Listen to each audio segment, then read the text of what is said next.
Some of my earliest memories are of watching Mean Girls just over and over and over again. And when you watch something that many times when you're that age, it just gets stuck. My involvement with Mean Girls began with an email from Tina Fey, which was the most exciting thing to receive. I could not believe it. I couldn't believe that it showed up in my inbox. And it was her talking about the movie and saying she thought I would be a good fit for Katie Heron. And I was so flattered and so excited by that. And so that's where it began. The key thing that has made Mean Girls so iconic and so timeless is Tina Fey's writing. She consciously made an effort to make up slang in the movie so it doesn't feel dated. That's what fetch is. It belongs in its own world. So each time you watch the movie, it's not going to feel dated because fetch is just part of Mean Girls and we all understand that. I loved working with Tina. She's incredible.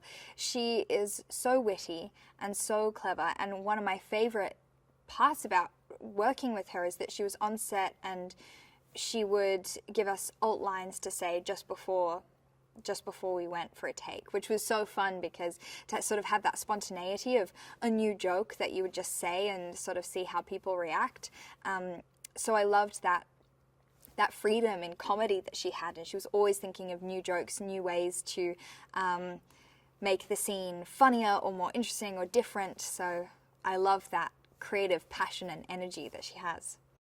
One of the biggest changes from the 2004 film is that now in 2024 we have social media, and that is one of the biggest differences between these two, the two ways in which we tell this story. Social media has a huge influence on the politics of high school and how the popular girls operate, how the bullies operate. It's so new.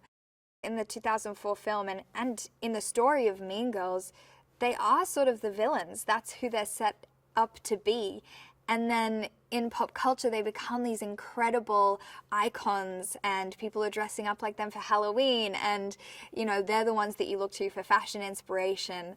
So I think it's really interesting that we've remembered them in this way and that, you know, they are the mean girls of Mean Girls, but each of the characters also has an arc. The plastics all change by the end of the film.